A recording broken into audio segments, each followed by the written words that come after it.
C'est presque devenu une signature. Ce vendredi 14 juillet, aux alentours de 10 h, Emmanuel et Brigitte Macron ont rejoint l'avenue des Champs-Élysées.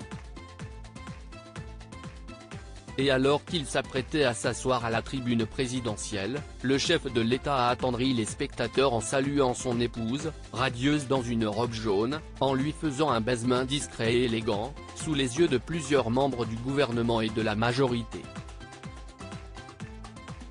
La première dame s'est alors tournée vers leur invité d'honneur, un timide sourire aux lèvres.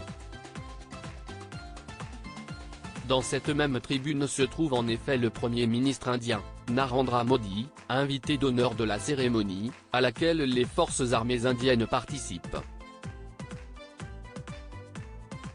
Geste tendre et intime, le baisement est, au fil des années, devenu l'une des signatures d'Emmanuel Macron lors du 14 juillet. En 2022, le président de la République avait déjà honoré sa femme avec un baisement distingué. Relativement inhabituelle, cette attention avait largement interpellé, en France mais également au-delà des frontières. Le quotidien suisse Blick s'était même lancé dans une analyse de ce qu'il qualifiait de feu d'artifice de la politesse surannée, voire des ultimes disruptions spontanées d'un couple hors norme.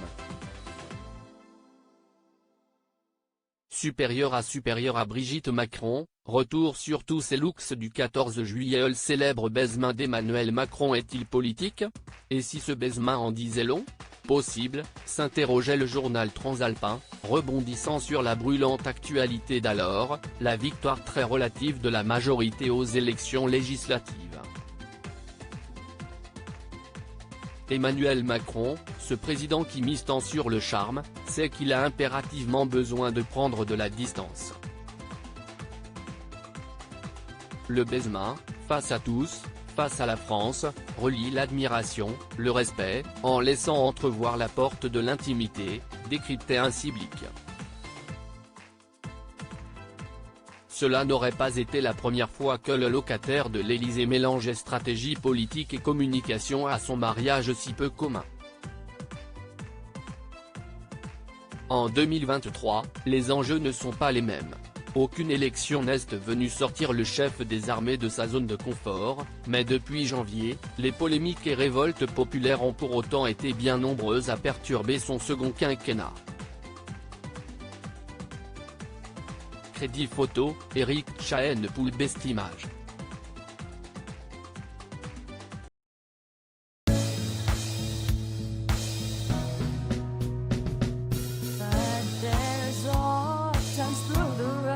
I think you can let me know. Sit down, sit back, let me help